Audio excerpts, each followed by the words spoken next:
spread the word. The JCPenney Friends and Family Sale is back. And this week, we're passing the savings on to you. Use your extra 30% off coupon to prep your home and style your family for Easter. That's extra savings on top of our great low prices. Plus, share your coupon with everyone you know and love. It's always better when we save together. JCPenney. Make everybody count. Offer valid 3/11 through 3/17. Exclusions apply. See store or jcp.com for details.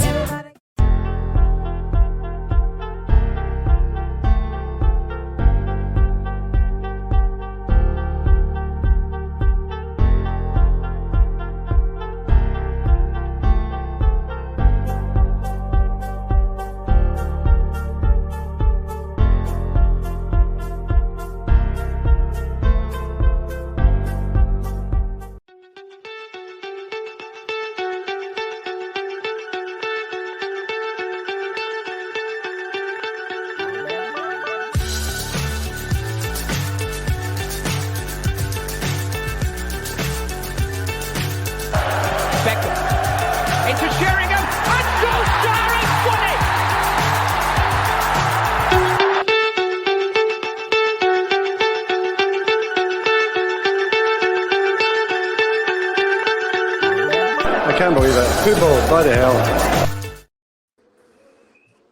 Good evening, ladies and gentlemen. I'm your host, Killian, from the magnificent 24/7 Reds, and I have my co-host, Dazza. How are you, Dazza? I'm good. I'm good. How are you? All good, brother. All good. And we have our panel, Jono, Chase, and Benno. Good evening, boys. How are we? Good. All good. Good evening, gents. Evening. So, just just for any listeners or viewers who don't know, so this is actually a special edition, and we're sort of giving it a little bit of a spin tonight. We'll do a brief overview of the match, obviously against Liverpool, which just ended there half an hour back, and then we're going to do a very, very important and special. Have a very important and special discussion about mental health awareness, and to give it a voice in terms of the MAG 24/7 Reds representing mental health awareness and how important it is for everyone in life. Anyway, to kick off the review of the match, Dazza, do you want to kick things off? How did you? I'm happy to. Well, I called it in my prediction video. I said it would be a draw. I spoke to a couple of the guys before, during, and after the game. I thought Eric Ten Hag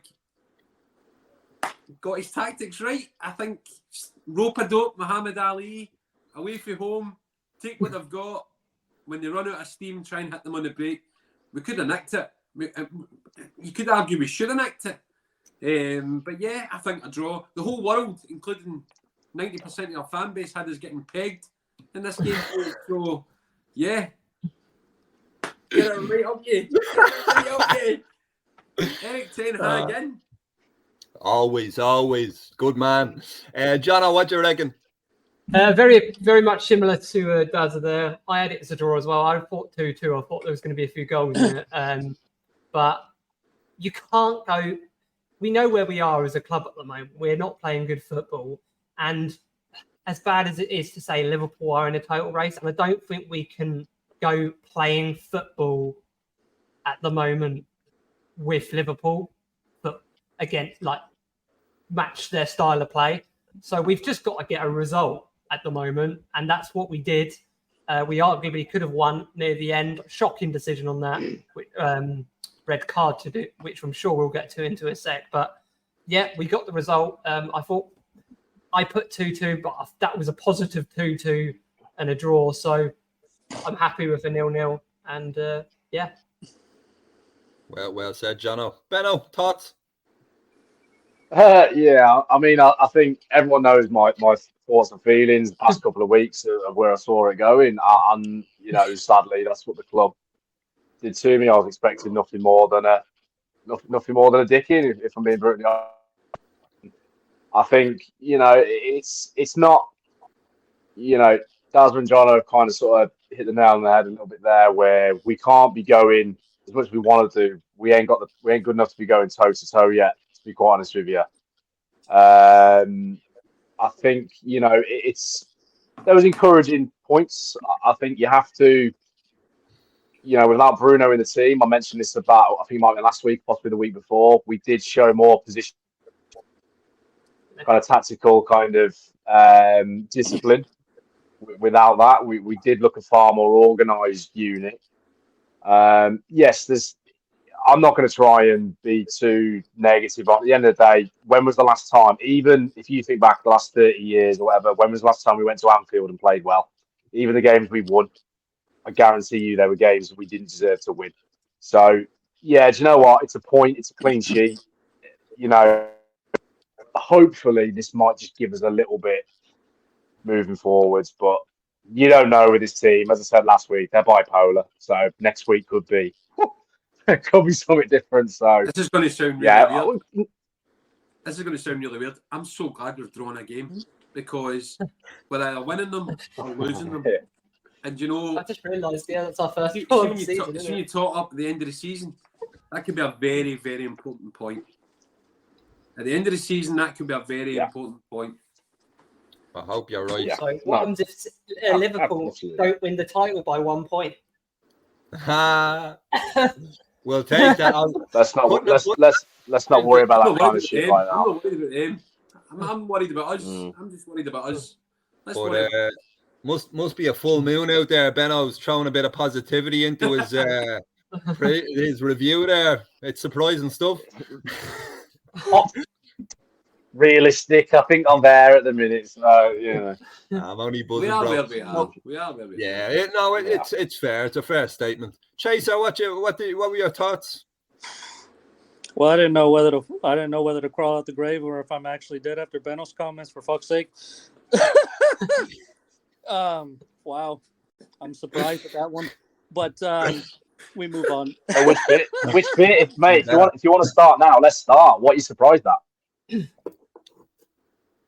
Can you hear me now? Mate, simple question. All right. Simple question. What are you surprised at? Surprised. Where's the negativity been? I was waiting for it. Mate, I'm waiting for you to start slandering the player that wasn't even on the pitch today. As I said, it's my turn. You had your turn. Move on. You can sit down now. You brought me up, so. Well, I thought we did pretty well for the circumstance. Obviously, we were not great whatsoever. We had a couple chances. We can't beat around the bush. We were shit. But tactically, he got it sound. Defensively, everyone was in their position. No one trounced out. Everyone kind of did their job, so to speak. And a 0-0 draw at Anfield is basically what you want, especially where we're at right now. I'll take a point. Yeah, that's fair. If I could just take 2 seconds, Killian, one of the Mag 24/7 Reds, Phil, who was quite down last week, he's mentioned in the comments, smash it, boys, great point, much improved performance, need to kick on now against Villa. And where are all the Eric Ten Hag haters? Where are they all? Can you hear me now, bro? Very good. Big up, Philo. We miss you and love you, bro. Hope you're well. Yeah, I'm digging at Benno for being negative. But I'm probably gonna give the most negative review of the match. I thought we bottled it.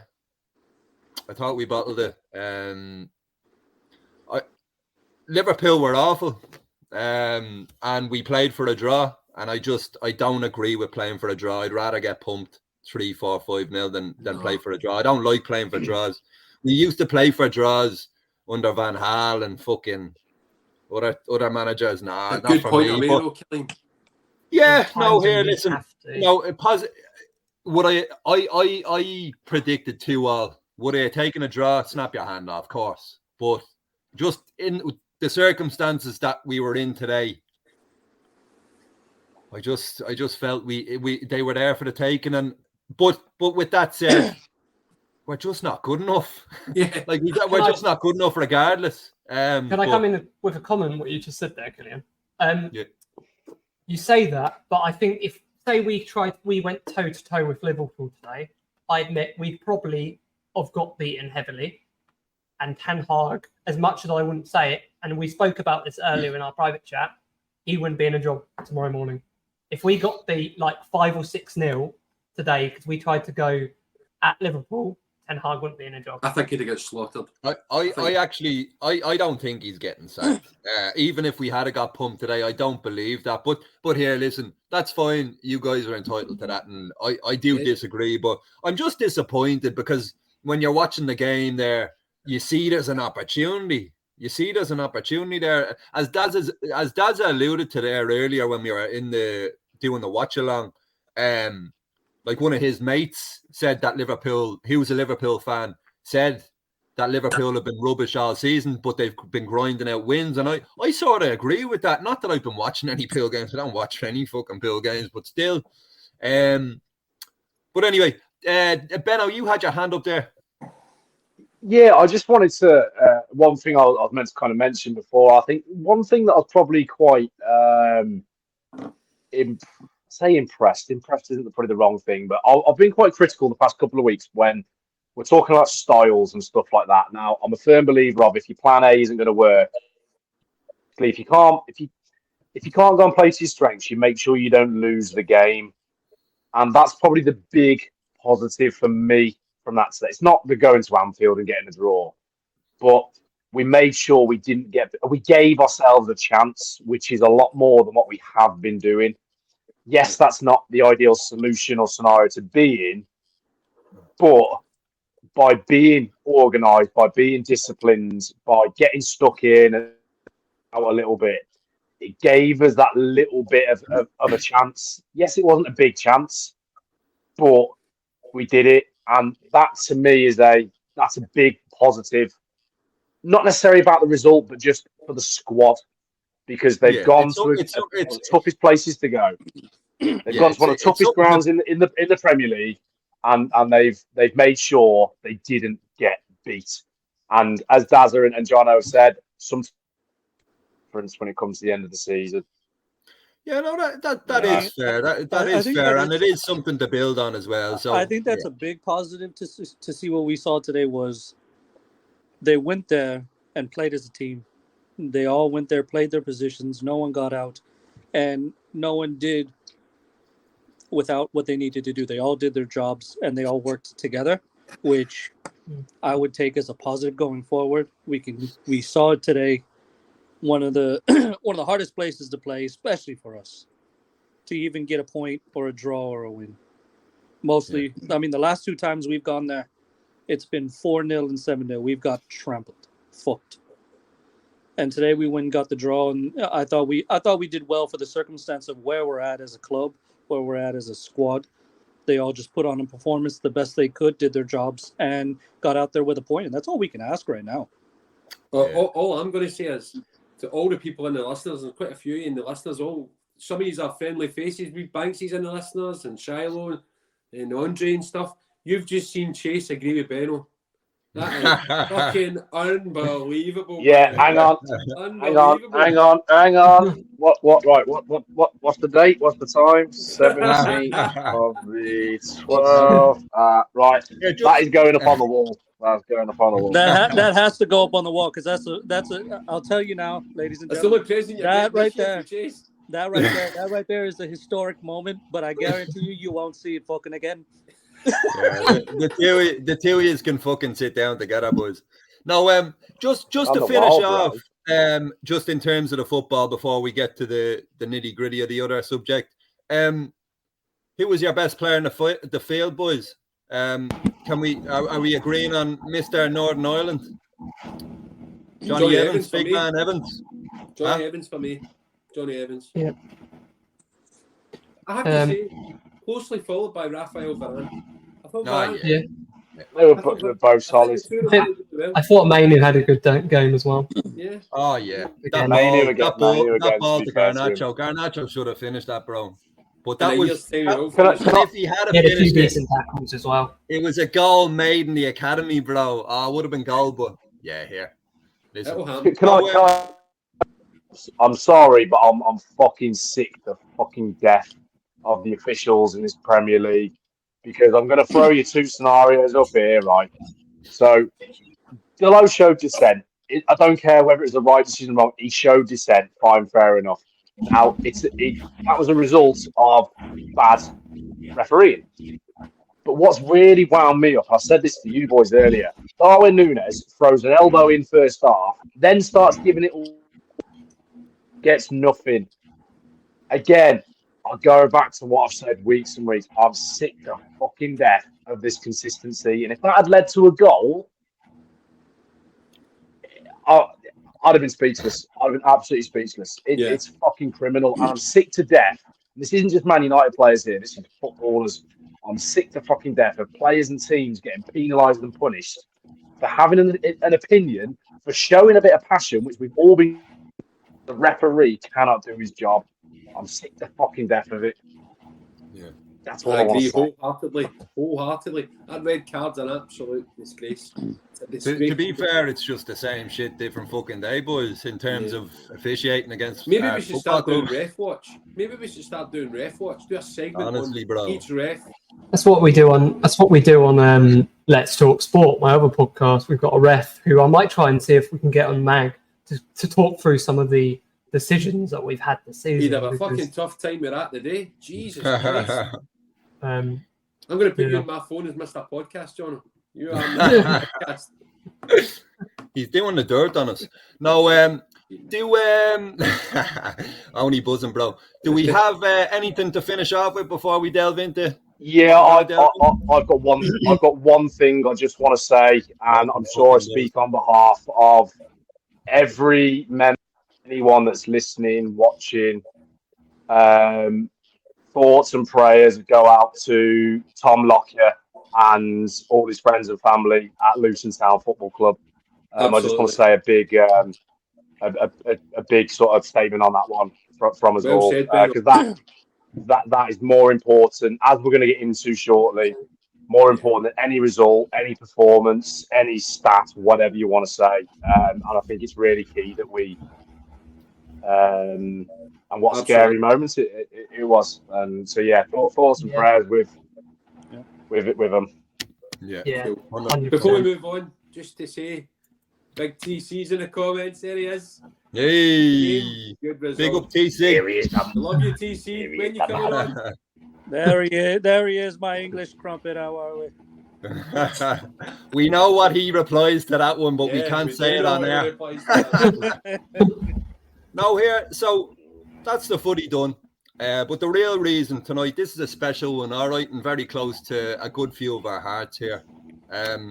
There's not many things bigger than football in life, but at the end of the day, football is just football. It is our life, but other things, let's be honest, they're more important. Life is more important than anything. And mental health awareness is something we're gonna jump into, because it's so important to give people the courage to speak and talk to people instead of taking their own life, or feeling that the only way out is to take their own life. I'm going to read something out here, because I'm not going to lie to the viewers and listeners. Apologies if I stumble or whatever. This is a very personal subject for me, and I'm very nervous. So I've actually written a good bit of stuff here just to read out, so I don't lose my train of thought. So the floor's yours, Kelly. Just you go for it. Yeah. So mental health awareness, it's always had a huge stigma around it, and we're here. The magnificent 24/7 Reds team is here to give that stigma a big fucking 2-footer and a red card. All right. Uncomfortable conversations should always be spoken about, because people are afraid to speak about the harsh realities of life and the pressures that come with that. And I'm here with the Mag team to give it to you raw, no pun intended. Right? Bit of so I never knew about mental health struggles. I'll say is a good few years back, I was actually going out with a girl with quite serious mental health issues, and I'll hold my hands up. I thought it was, I didn't know what the fuck she was talking about, and I didn't know it existed. And I sort of just, when she said it to me and opened up, I was an absolute prick and just sort of shelved it and just said, yeah, whatever, blah, blah, blah. I just didn't know. I was ignorant and I didn't understand anything. But then later down the line, I realized it's a very serious thing. It's a very serious thing that affects a lot of people in life. A lot, you know.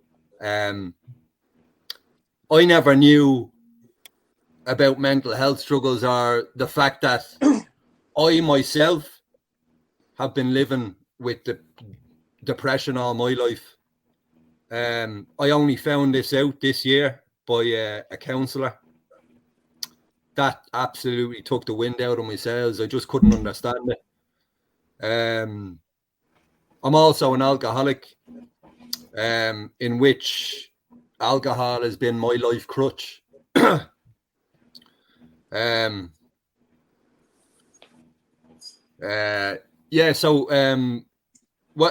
I'll throw a bit of football in, so it's a little story. So, and the boys know this because it happened the night Manchester United were playing Manchester City, and I got absolutely hammered, drank to oblivion, and we were on a space together, and I lost my marbles and went nuts, and I was horrible to everyone, and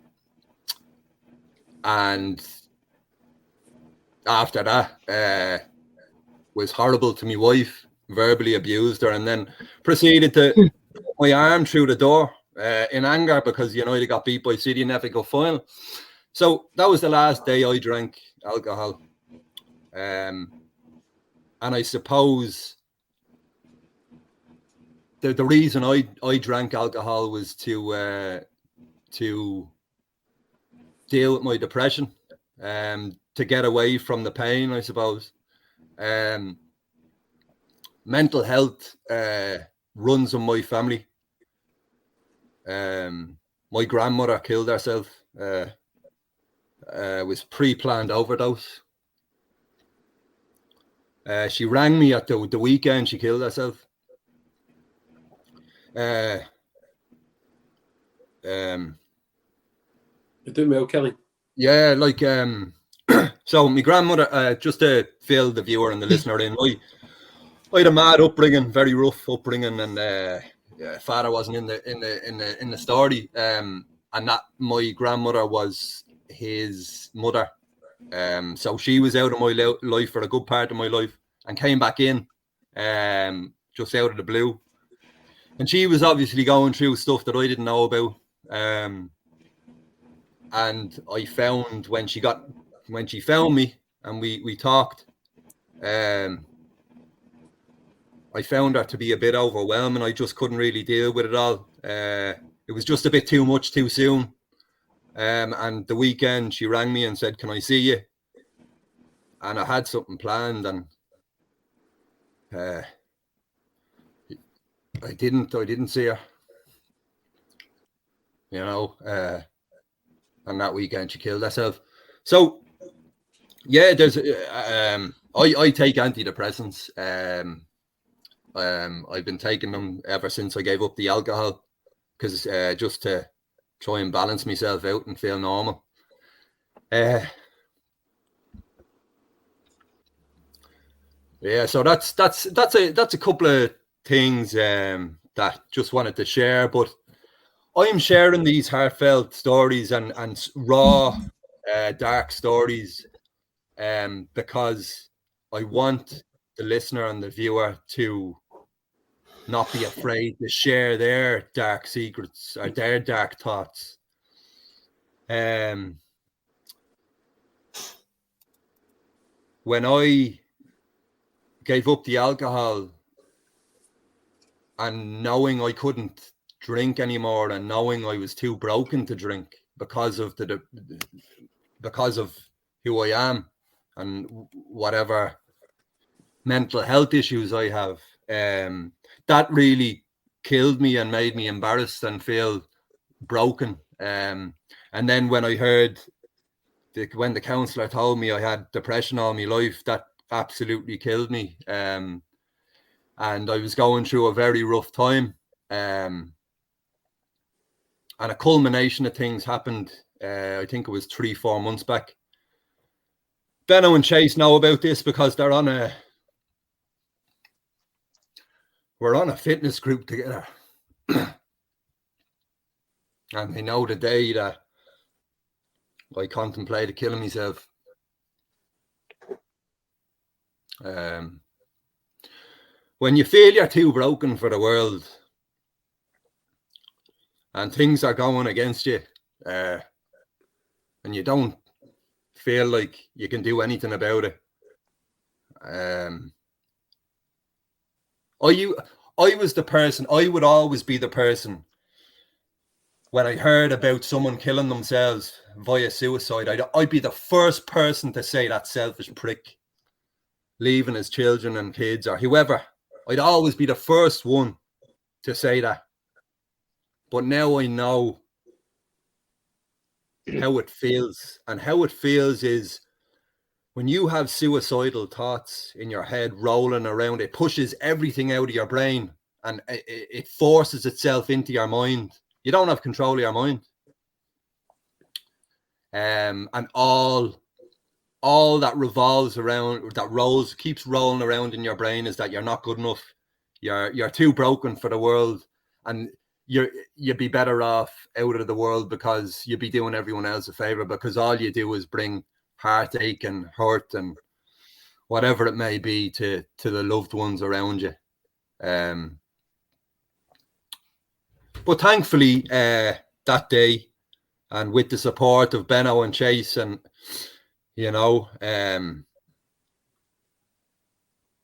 thankfully I didn't do what I was gonna do. I will. Killian, I want to just. Can I interrupt you for 1 minute? Yeah, I just want to say before you carry on. Now, I remember when you reached out to me on that day. I think I was literally just either walking to or from the gym. Now, obviously, I'm not going to go into it loads. Obviously, we've had conversations since, but I just want to say from the conversations we've had, and we had you told me a date a couple of weeks back.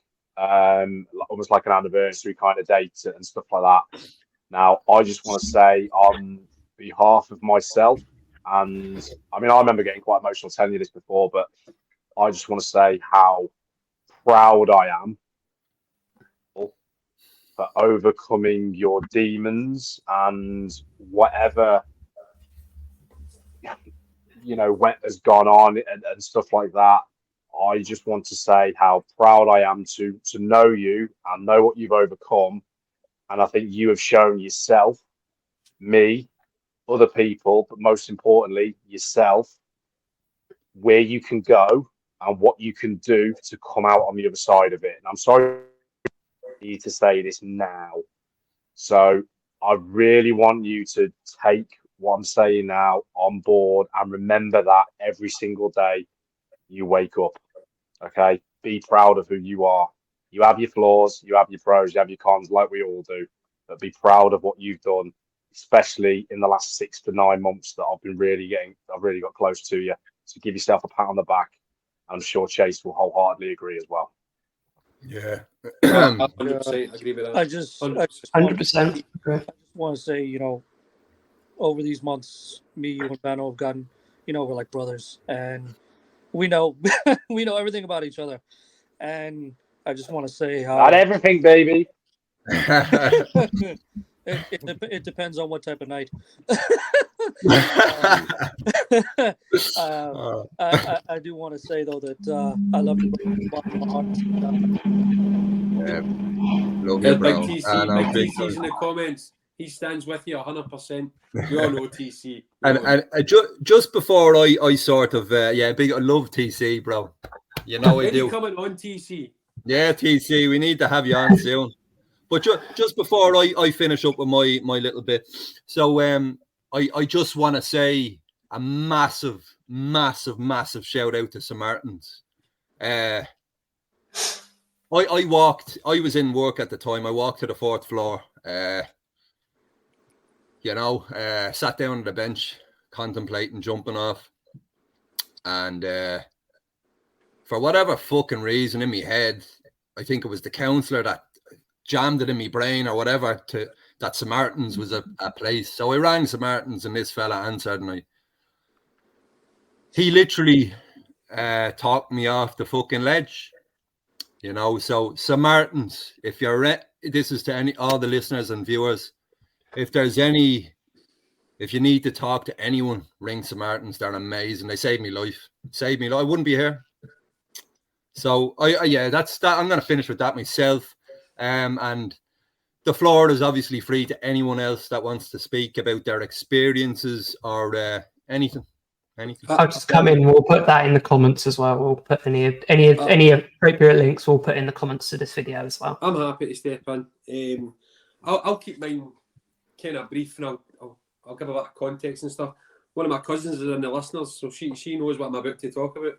So we've got male suicide in our family, and we've had 3 or 4 of them. And I was growing up when I grew up in the 80s. Nobody told you about mental health. Nobody talked about mental health. It was you're the man in the house now, son, and all this kind of shit, you know. And I had two cousins who were brothers who took their own lives. I've had other cousins take their life. And when I was growing up, it was just like, yeah, they died, and that's it. No one talked about it. So then you fast forward to when you're a bit older, and as you get older, people around you start passing away and stuff like that. So my father got really ill with esophageal cancer, and he was on his deathbed, and my nana, who is his mother, passed away.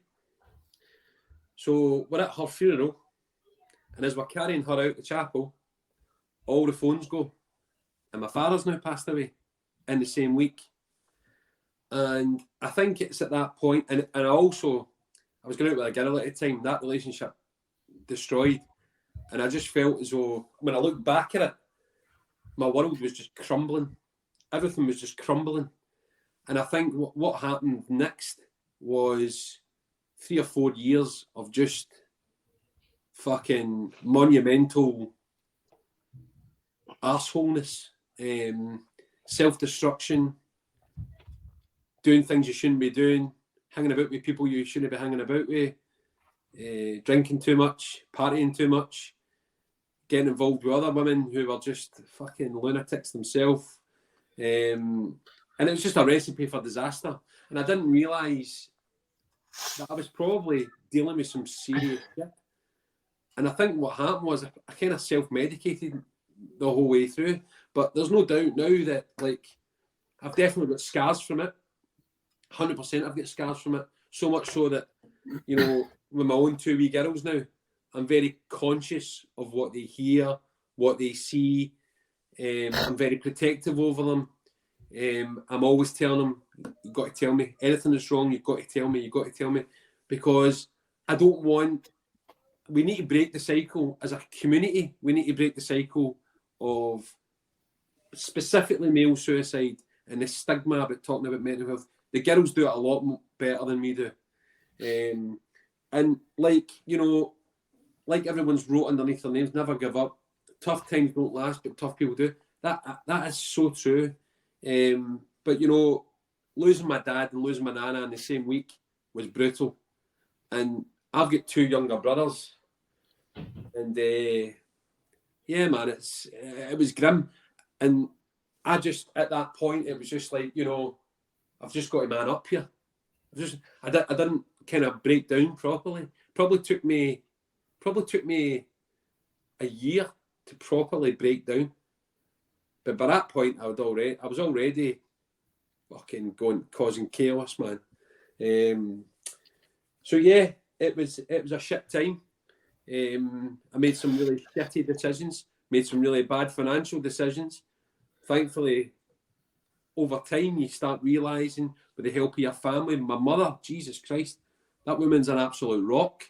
And one of my brothers who I'm really close with, he went off the rails for a bit, but we kind of pulled each other back. And then I met my now wife, who puts up with me now. But she's just, you know, she centers me. She knows when something's not right. She knows when I'm in it, when my mood is, maybe he needs a cuddle here. Maybe he needs just to be left alone. She knows it. She can read the temperature better than anyone. And she knows how to drag me out of it. Because I'm the world's worst for bottling up, reclusing into myself, not sharing. So, you know, the biggest message that I want to get out there is we need to talk. All the guys, we need to talk. Like I said, my cousin's in the listener. She's watching. She's messaging me as I'm talking. She's making me cry now. It's her dad. He was one of my cousins. So she's one of the toughest motherfuckers that I know.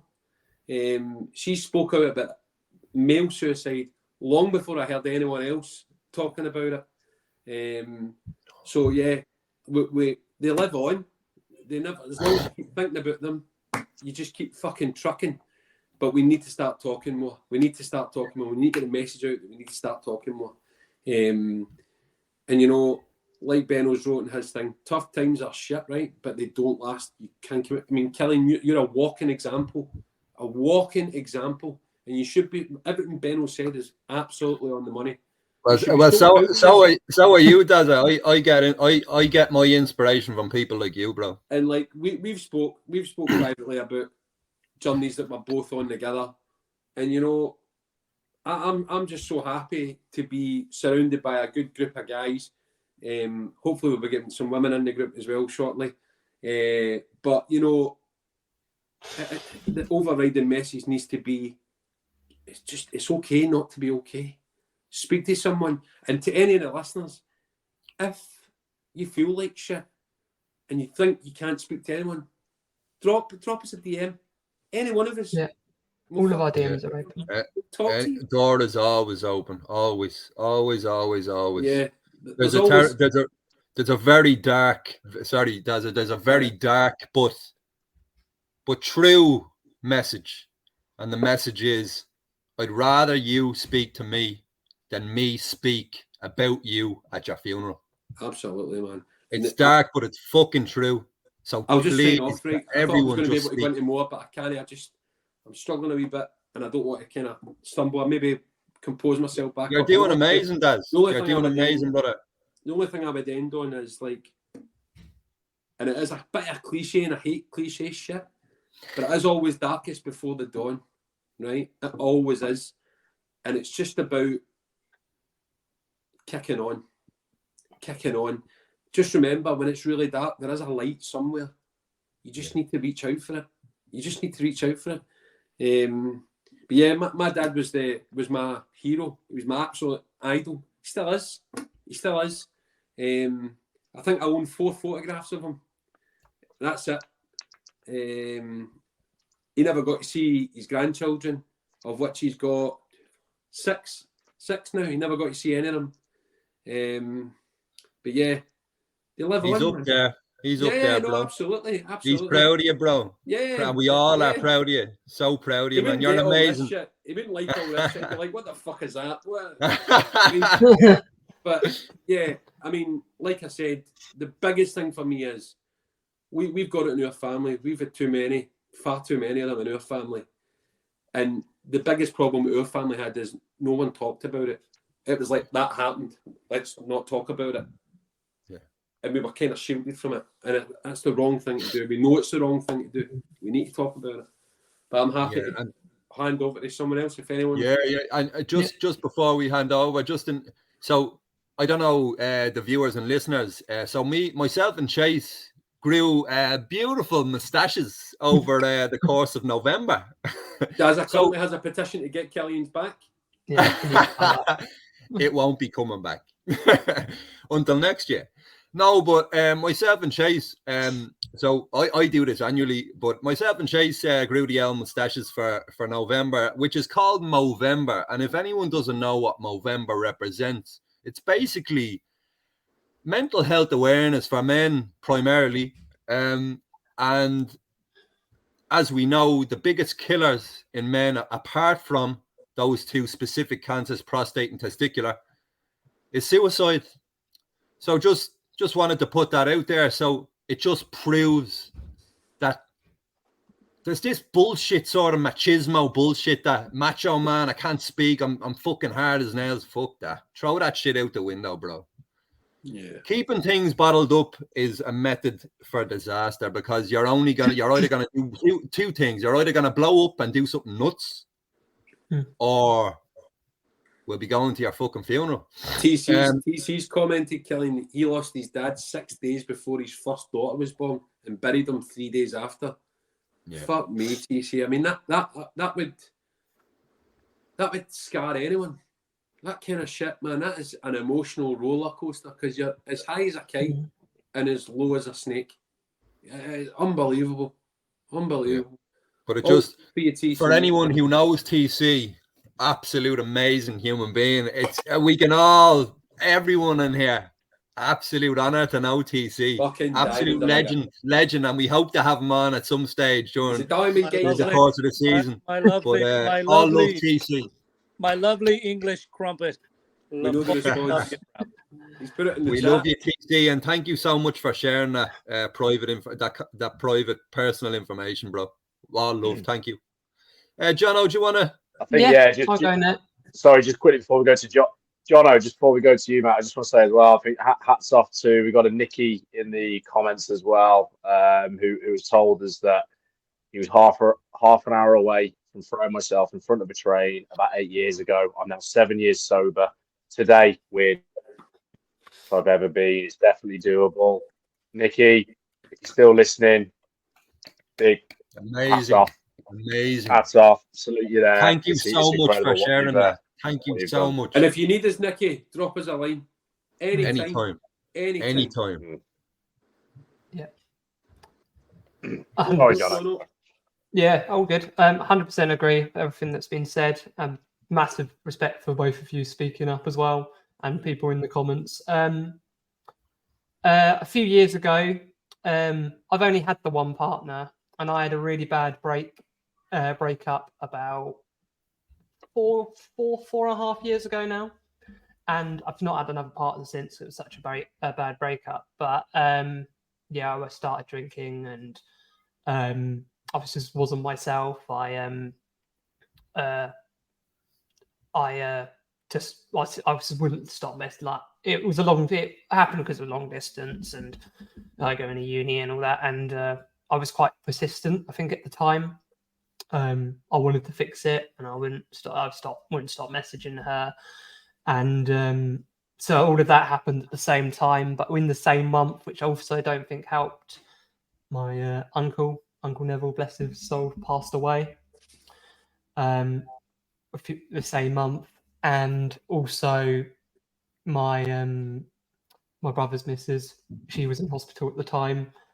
And my cousin, who's now on the mend, and she's doing really well. She had to have an emergency operation at Southampton Hospital.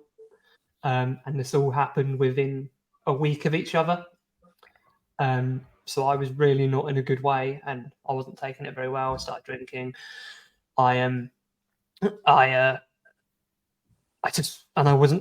was leaving it. I was bottling it up, and I wasn't really speaking to her about. But then I started speaking to friends about it, and they helped me through it.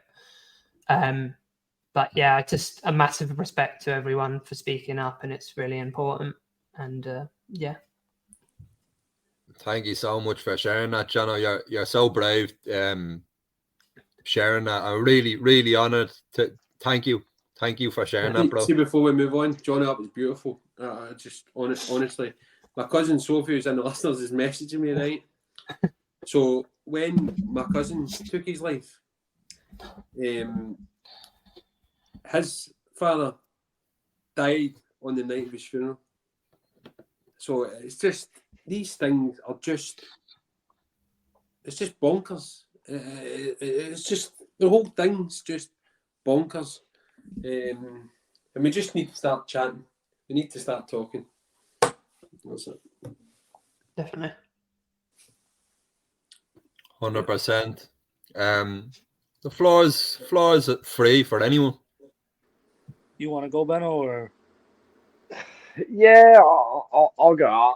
Mine, I'll be honest, what I'm probably going to say now is that it's probably a complete kind of 360 to what the guys so far have spoken about now. Luckily, I've not experienced anybody in committed suicide or anything like that.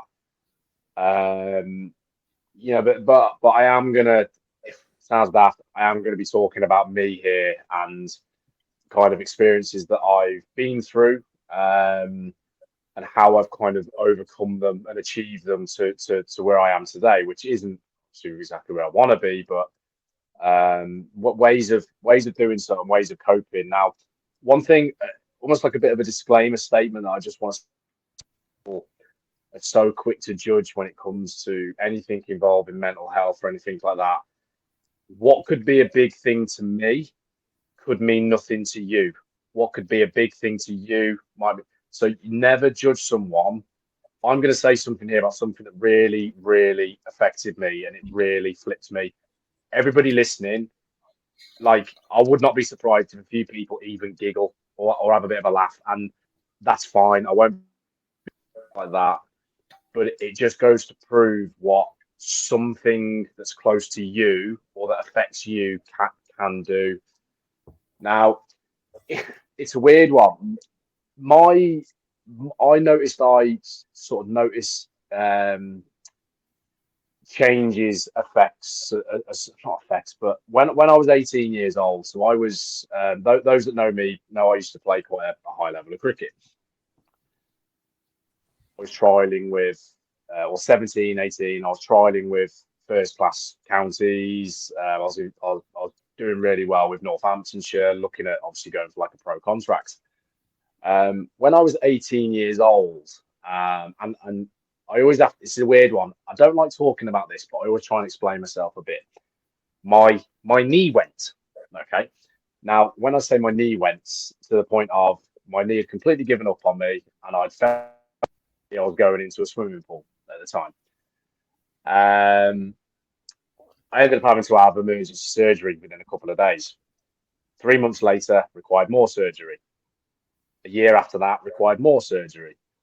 And within a 4-year period, I had 5 operations on my knee, including a deliberate break on the bone, and what's known as a cartilage implant as well, which I've got now. And on the line post-op, I am waiting to have more scans and possibly more exploratory surgery to find out.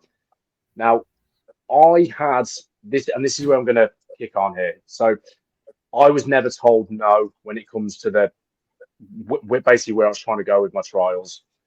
Now, I'd rather have been told it wasn't good enough. Basically, I couldn't complete the program because my knee went. And kicking on after here on what's, sorry for any background noise. You've got 2 of my advocates of mental health and my biggest supporters are actually sat with me right now. I'm sure you'll see them as we go.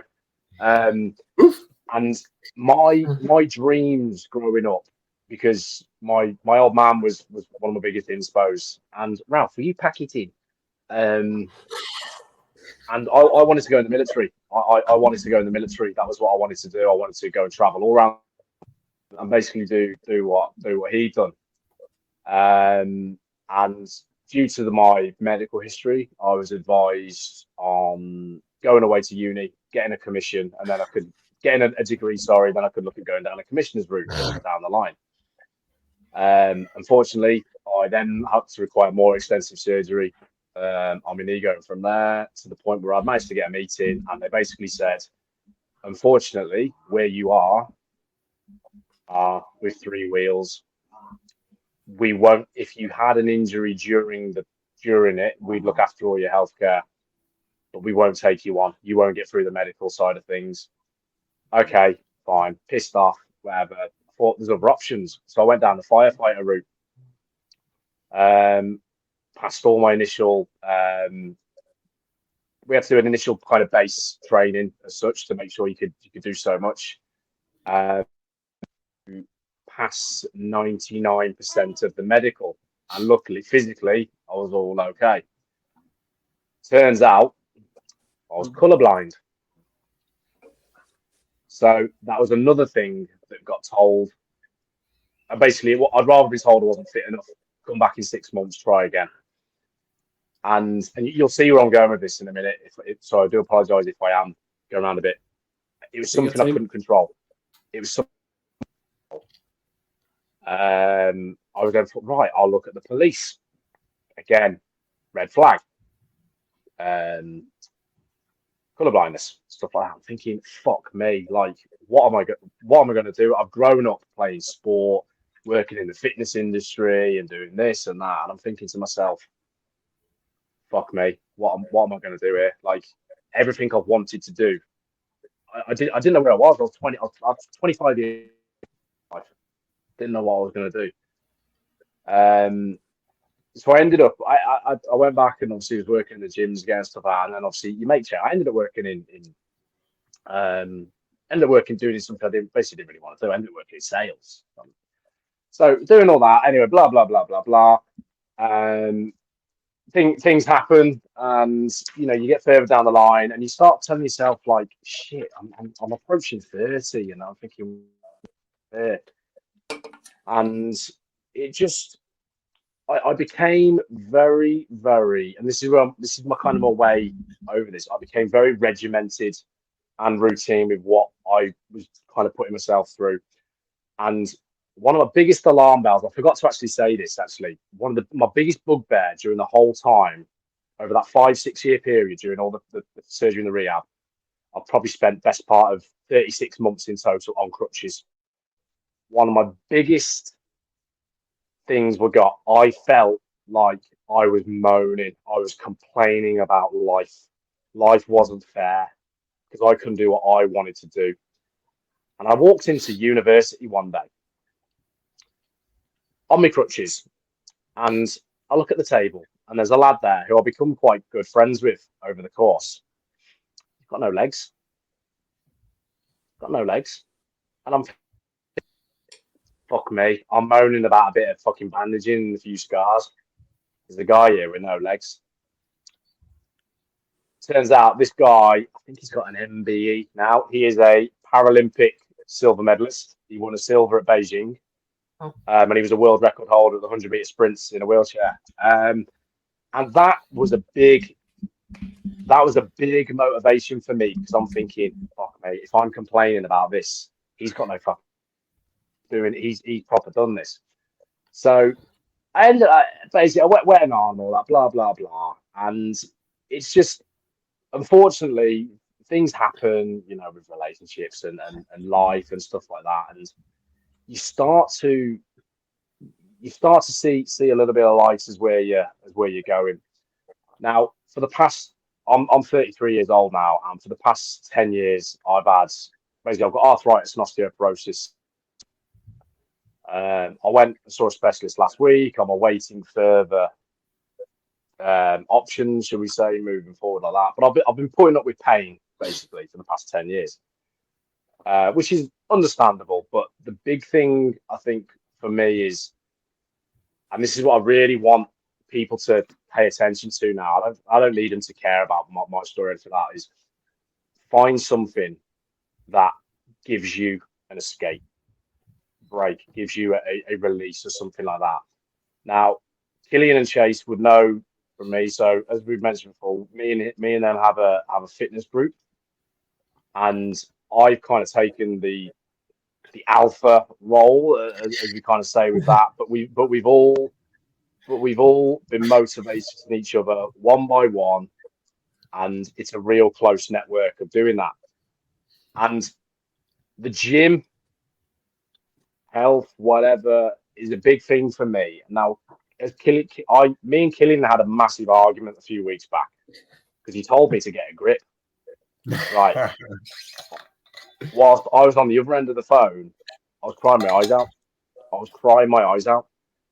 But he didn't know, and I had to just I ended up having to sort of say, look, no, I'm not just taking the piss here and being, I'm really down. And I was really, really upset. And a lot of this was, earlier in the year, I'd lost my job, and so that means I'd lost my car.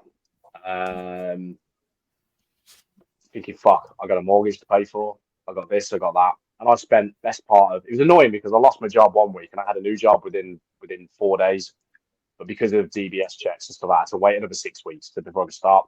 For that 6 weeks, all I had was the gym and 2 four-legged animals that got me through it. And every day I made sure, and this is where we went routine and regimented. Every day I made sure I got up at the Cracker Sparrows, walked the dogs, I walked to the gym, got my shit done. And then I found cold water therapy. Now, for those that don't do cold water therapy, or have never done cold water therapy, it's fucking disgusting, if I'm being honest with you. But there's a big thing that I when I do it. And for those that don't know, some call it a cold shower, but I've got an ice bath which goes in my garden, basically. And the water's single digits. And I'm going to finish on this. There's a big thing that I tell myself every time I go. It doesn't matter how many times you do it, it never gets any easier. But you're meant to do 3 to 5 minutes at a time. That 3 to 5 minutes, I tell myself, is going to be the worst 3 to 5 minutes of my day.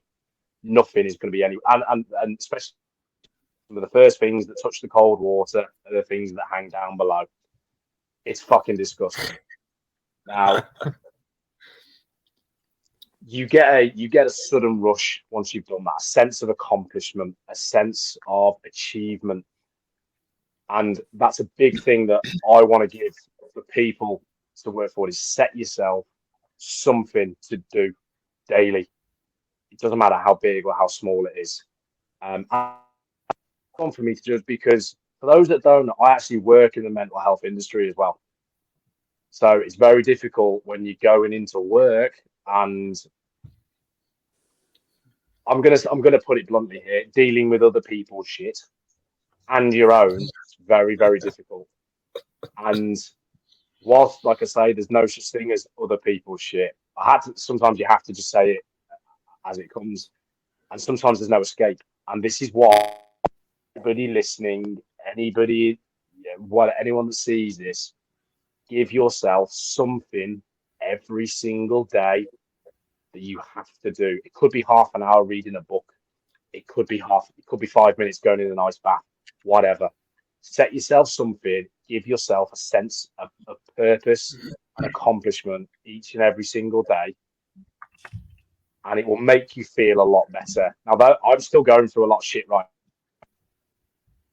I'm a big advocate of sometimes you have to go back to the drawing board, look at what's bothering you, eliminate it, or this could sound a bit controversial when I say this, but less talk, more action. And I'm a big believer, and that's something that I can take away from this stuff that's bothered me. I've fucked it off, and I've gone and done something. And it could be something as little positive, a little spin on it. I bought myself I bought myself a new car last week. It's the car I've always fucking wanted. We've never heard the fucking end of this story. I was like a 10-year-old on Christmas Day. Honestly, oh mate, fucking hell. You know, I was depressed. I was depressed after that, I can tell you.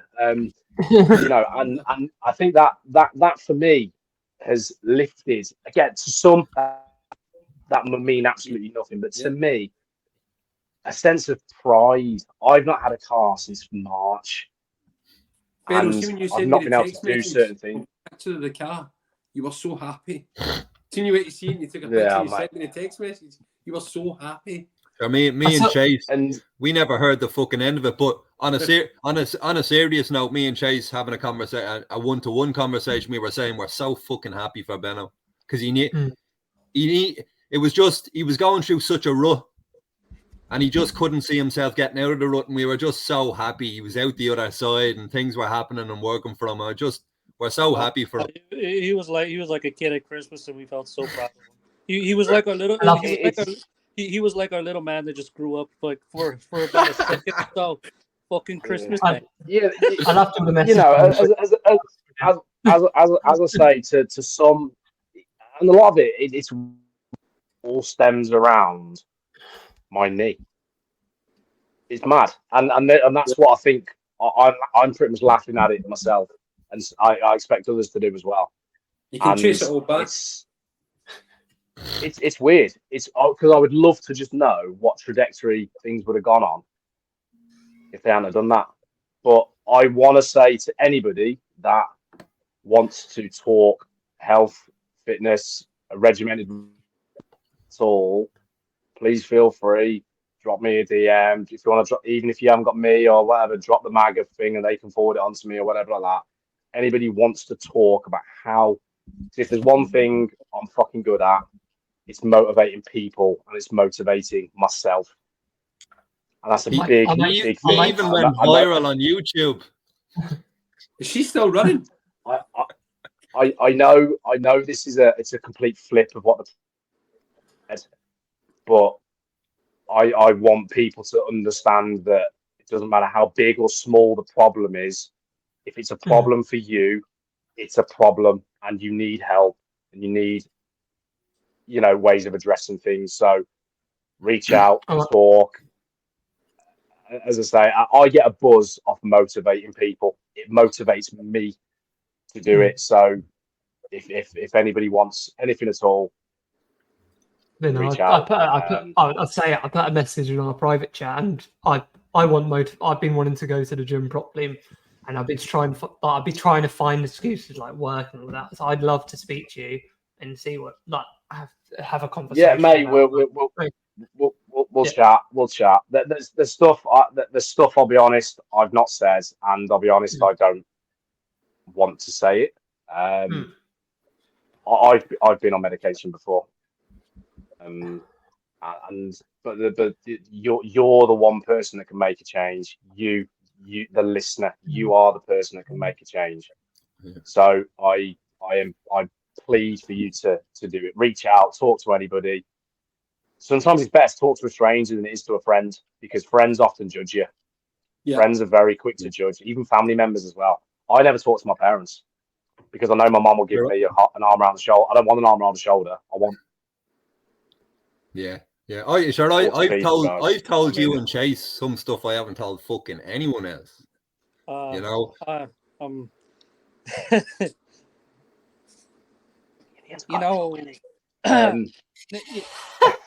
I obviously where I come from, you can't be soft because you'll be eaten alive. I've been bullied when I was younger for probably the latter part of my life, and I felt weak. I was about 15, 16 years old. And where I come from, especially around the Los Angeles area, what accepts you when you're bullied and when you're down are gangs. And especially when it comes to where I come from, it comes down to two choices. When you're bullied, you're either going to kill yourself or you're going to kill that person who did it to you. And it was through the latter part of middle school. This person lived close to where I lived.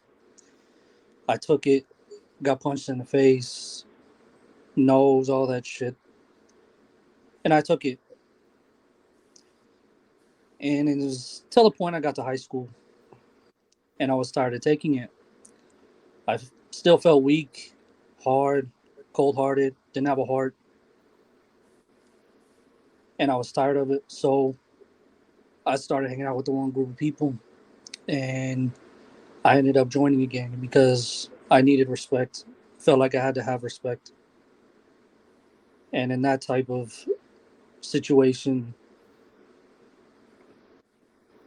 you got to have respect and be hard. Act like you don't have a heart. And it got to the point where he was coming by my house, threatening me. my family,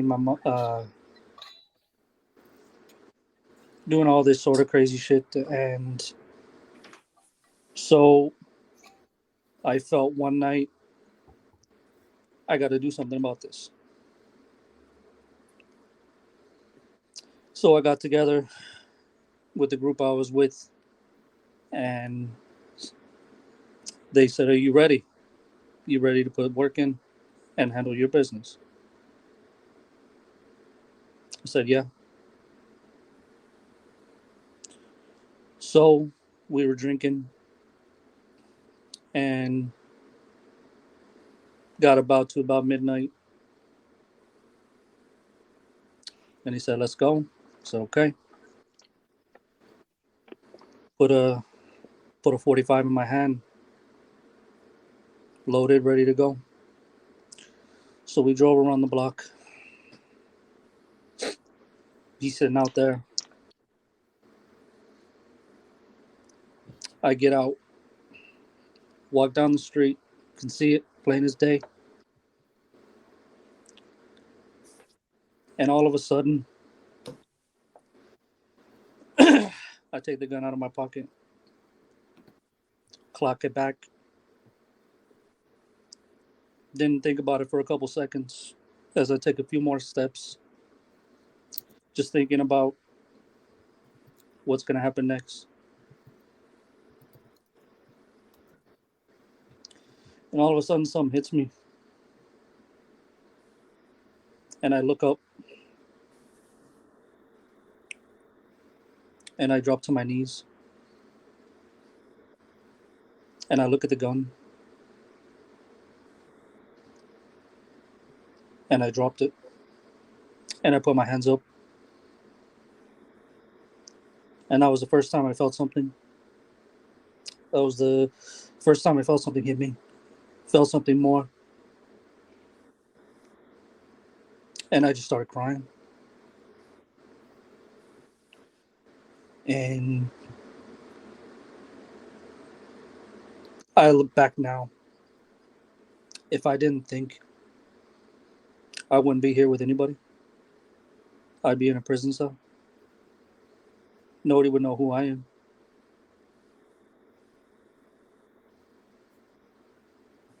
Amazing, bro. Love you, Chase. Love you, Chase. Fucking love you, motherfucker. And also, I do want to bring up, only to know this so far, I haven't talked about this with anybody else. Alcoholism is real. And a close family member, close friend of the family, a couple weeks back, but it's been about a month now. And him and his father usually drink together. They watch college football, drink together, have the good crack. And one night they got in an argument in their apartment complex. And they shoved each other. And he punched his dad. And his dad fell backwards. And is now in the hospital. And basically on life support. And the doctors have said that it's basically just a matter of what the family want to do. And that was the last thing he got to say to his dad, was a fight and an argument.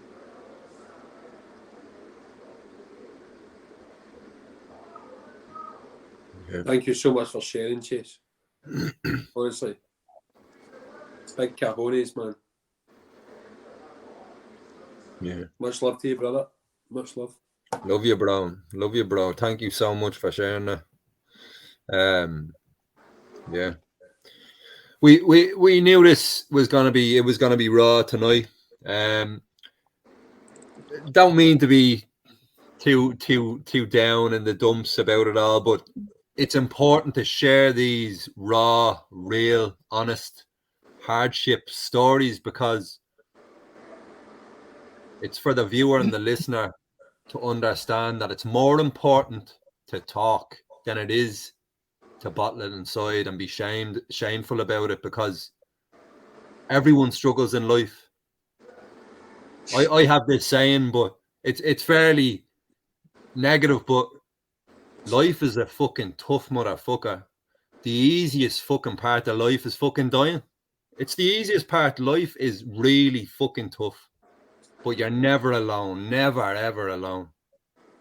And I just, before we can say a little bit now between each other, but I just want to say, I'll start off, Benno, you're one of the most inspirational people I fucking know. You define resilience.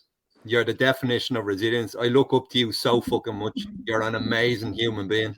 Amazing human being. Even though you're a prick.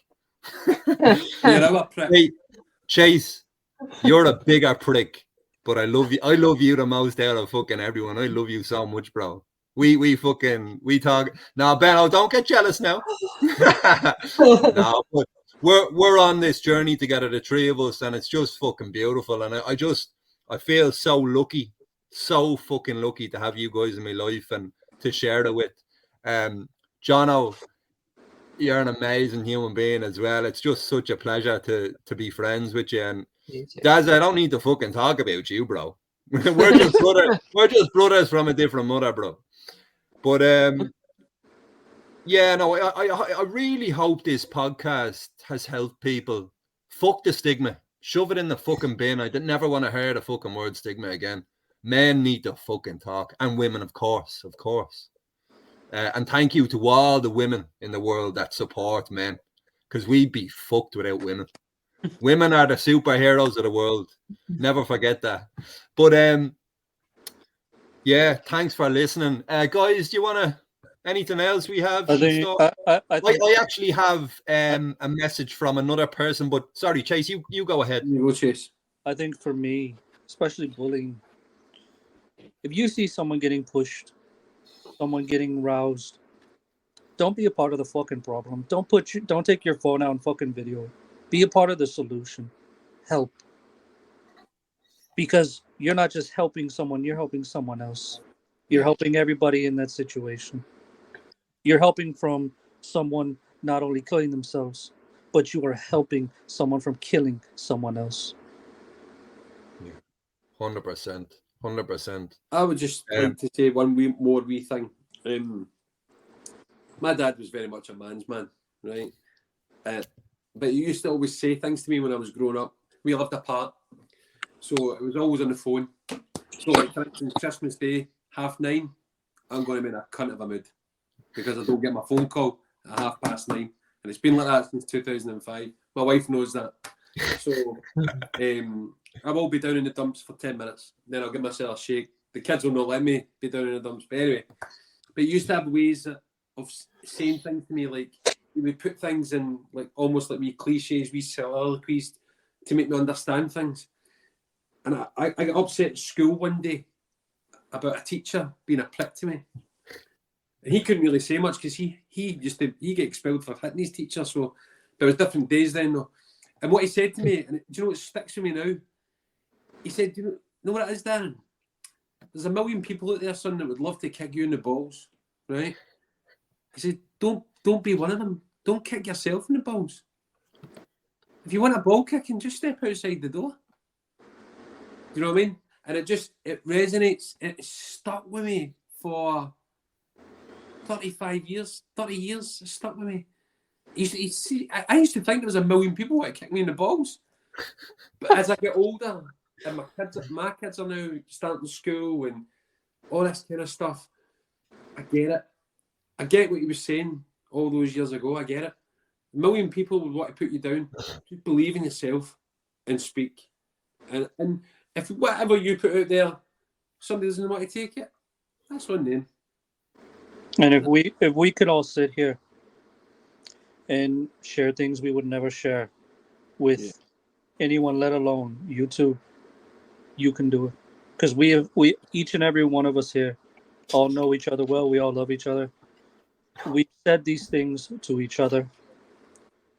And if we can sit here and drum up the courage to share our stories, you can do it too. I just think you need to listen to even just the 5 stories you've heard tonight, right? I mean, they're enough to break anyone's will, spirit. I mean, Benno's story, that's heartbreaking. That's devastating. For a different angle. It's absolutely heartbreaking.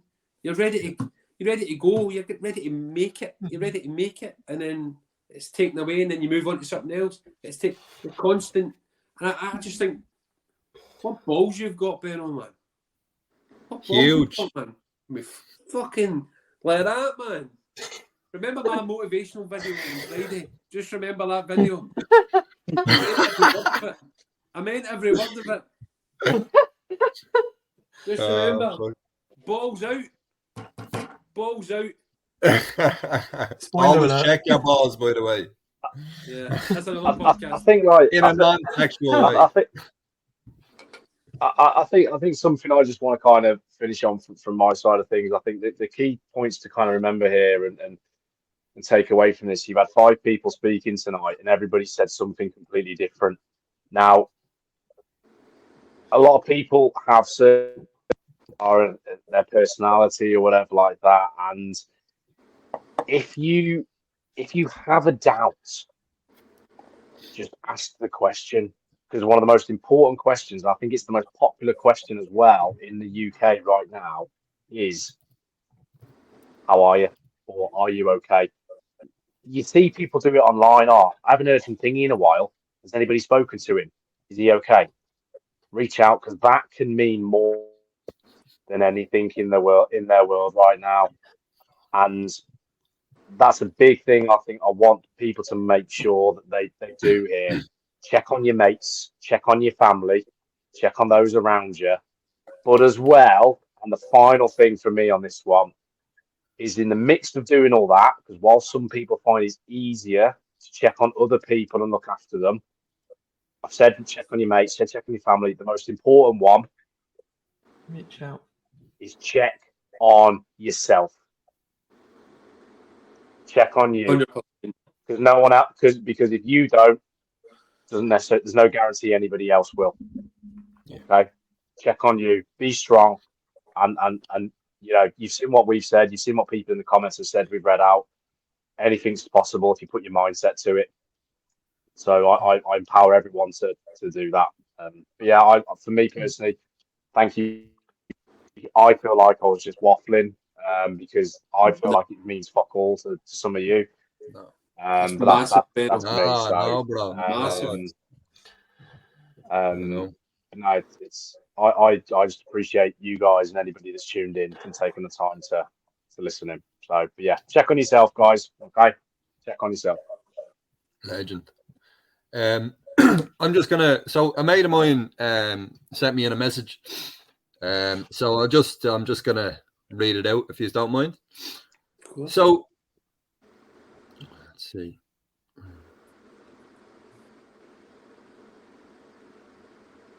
So this guy nearly lost his family, nearly bankrupted himself, and his family was on the brink of losing absolutely everything. A gambling addiction. Got the help, researched everything himself, got counseling and therapy, and got out of, went from rock bottom and one of the darkest places he's ever been. And what was the best thing he ever did? He opened his mouth and spoke to someone. It essentially saved his life. Well, not essentially, it did. It did. It saved my life as well. You have to talk. Please. Just talk. Talk. There's no secret shameful enough not to talk about. If it can save your life, just do it. Please. Begging everyone, listeners, viewers, whatever. Just speak to someone, anyone. And just this person's very, very lucky to have this. He says, I'm very lucky to have the support network around me because some people don't. And he dreads to think what it's like for those who don't.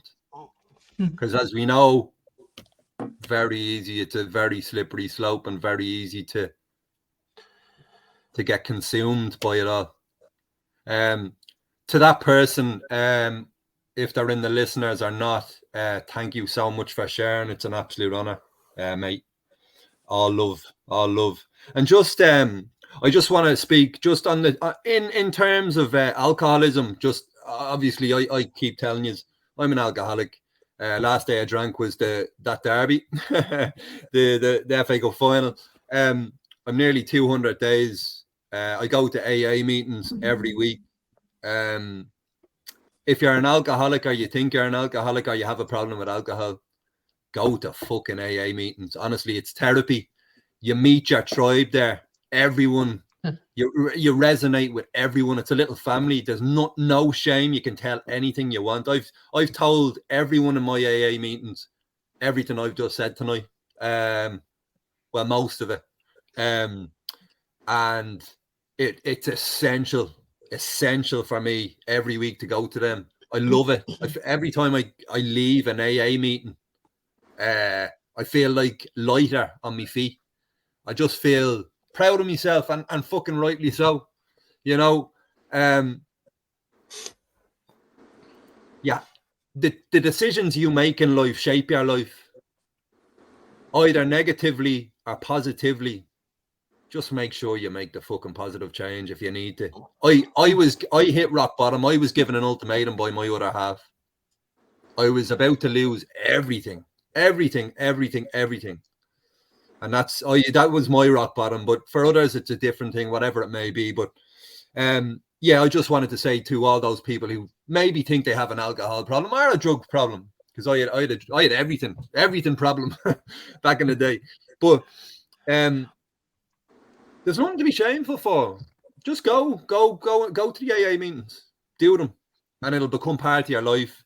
And I know for a fact I'll never drink alcohol again. I know. And today it was my daughter's second birthday. We went to a restaurant. My missus had a pint, and I had a pint glass of water with ice. No problem. In a lot of ways, I wish I'd never touched alcohol ever in my whole life. But it is what it is, and we're here today to tell the story. But please do, if you think you need help in any way, counselling, so important. Or anyone to speak to, as the guys have pointed out, if even better to talk to someone that you don't really know, because they won't judge you, or if you don't have that sort of anxiety that they will judge you. But yeah, that's all really I have to say on things. And just, it's always okay to not be okay. Life's very fucking tough. You know, it's tough for everyone. You know, we all go through ups and downs, some of us more downs than ups. But do seek help, whether it be medication. As I said, I'm not ashamed to say I'm on antidepressants. It is what it is. They're helping me live, you know. If you need to go to counselling, go to counselling. I personally think everyone should go to counselling. Everyone in life, because it's so good to get things off your chest and just talk. Talking's the name of the game. Name of the game, baby. So that's it from me. Anyway, if any of the other chaps want to hone in. I've got one thing I do just want to. Sorry, just to go on again. I think Killian's bit of. I think Killian's done a bit of proof in the pudding a little bit there. So he's spoken. I spoke before about finding a regimented routine, a purpose, something in life, whether that's daily, weekly, monthly, whatever like that. Killian's got that, and I've got it with my gym. I've got it with my cold water therapy. I feel guilty if I don't do it, and that's what Killian's finding with doing that as well. But the one thing, sorry, I did just want to finish on is this goes a little bit back to the suicide awareness, and there's one thing that I hate it personally, because is when if somebody tries to do something, people often say, "He seeking." They're just attention seeking. Don't worry about it. Don't worry about it. Yes, they are attention seeking. They're calling for help. Don't ever dismiss somebody attention seeking when it comes to that kind of game, because eventually, the next time, and again, oh, they're crying wolf. No, sorry, they're not. They're crying out for help. Okay, someone wants help, and if you don't, to put it bluntly, you're a bit of a cunt. Anyway, good night from me. I think Mic drop. I think also, if you know someone who's going through it, but they won't do it, step in and help them as well. Give the ones that you know, if someone's going through it, be their voice to help them. Whether you call for help for them, that is a huge issue as well. Is someone knows someone who's going through it, and they tell them, "Oh, I don't want you to say anything, this and that," and then something bad happens, and then you have that guilty conscience. I should have just said something to someone to get them the help that they need, and that is a huge thing with bullying, suicide. It kind of all goes hand in hand. You know someone who knows someone who's getting that type of treatment. Help them. Be their voice. Be strong for them if they can't be strong for themselves. Yeah. I think Norwich City did an advert recently. Oh, bro. Let's find that and let's share it. Let's find that and let's share it. I got it wrong. A phenomenal piece of film. Amazing. It's not what you see. Yeah. It's what you don't see. Yeah. And yeah, just as we'll get Jono to get that and we'll get it shared. As excuse me, as Daza alluded to there, it's what you don't see. Mental health is invisible. It's invisible. You can't see it in someone. When I was younger, when I was the alcoholic, I was the life and soul of the party before I became the clown of the party. But you never would have guessed I was going through anything. Like, and it goes for everyone that goes through poor old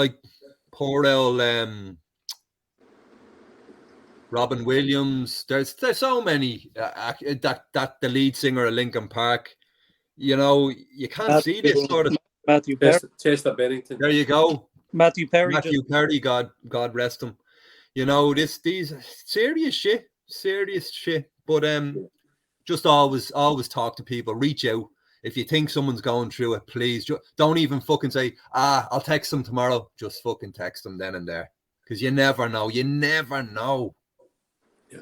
Anyway. You may not be able to text them the next day because they won't answer. Exactly. We, as we've alluded to, myself, Benno and Chase are in a group together. When we don't hear from each other, which is a bit strange from time to time, we always text each other. The guys, God love them, were a bit freaked out by me last night because I was so exhausted. I headed off to bed early and I put my phone on airplane mode so no one would fucking ring and the phone would start buzzing on the side of the bed. But the guys got a bit anxious and I woke up in the middle of the night to some fucking texts, and whilst I laughed, it was so fucking I felt so grateful that the guys were not that they were worried about me, but that they reached out just in case.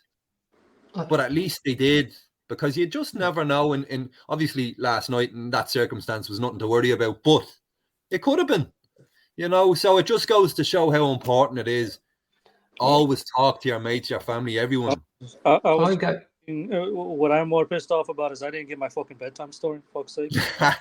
You'll get one tonight. Here it is, you bitch.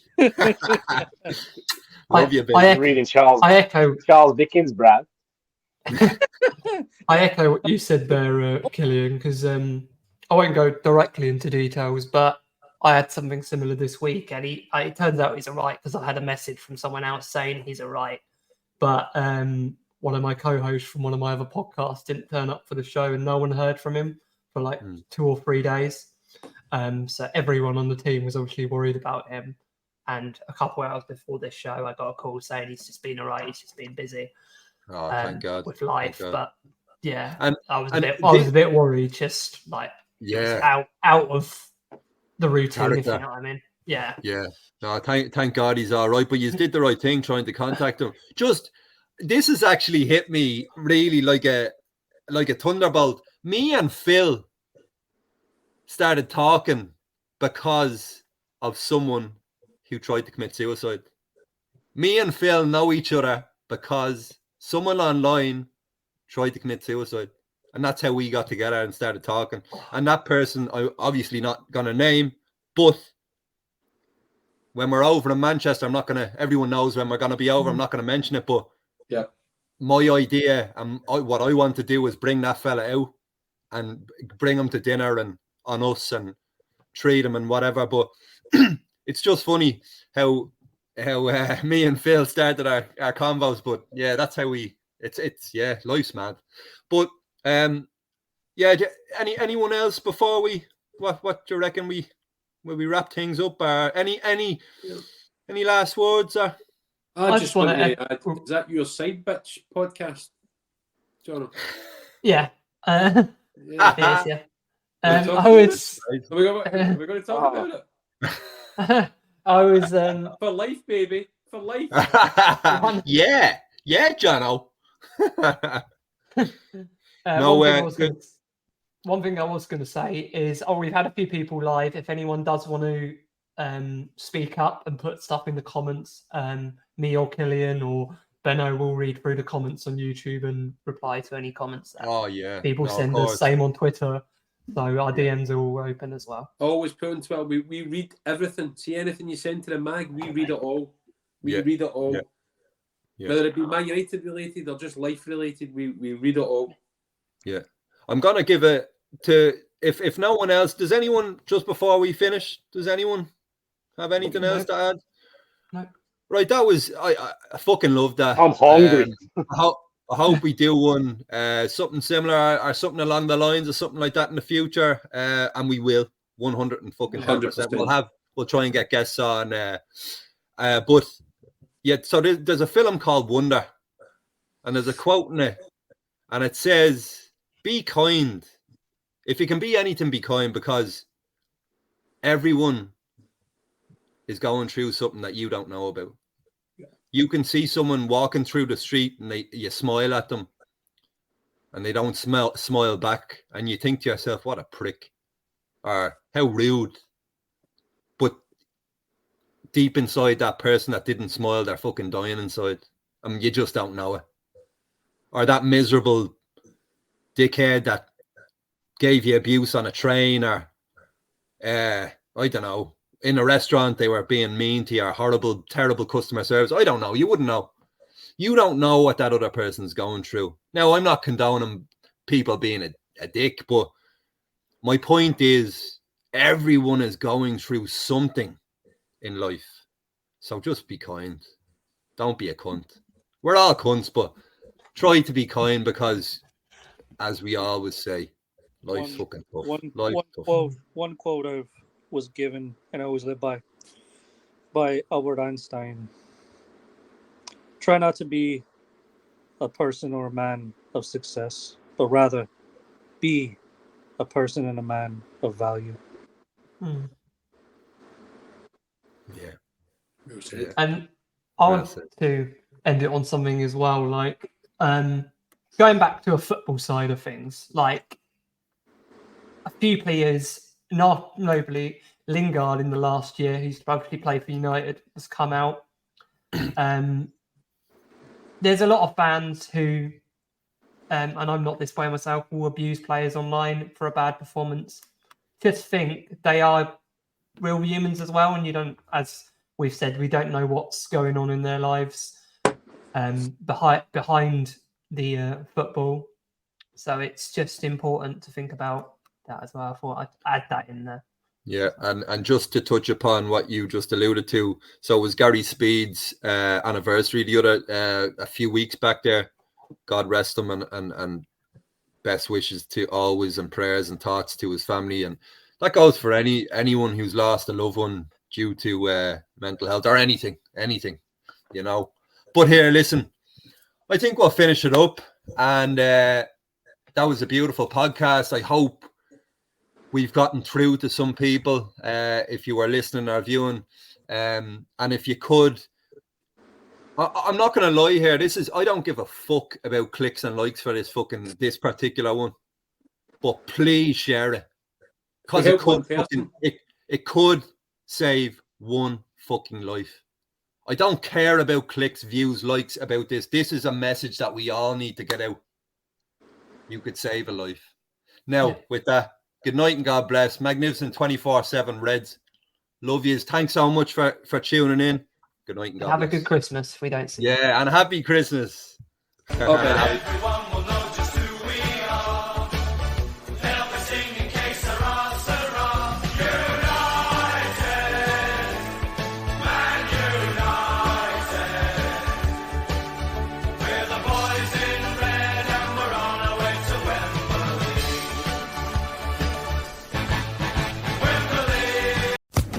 Social Podcast Network.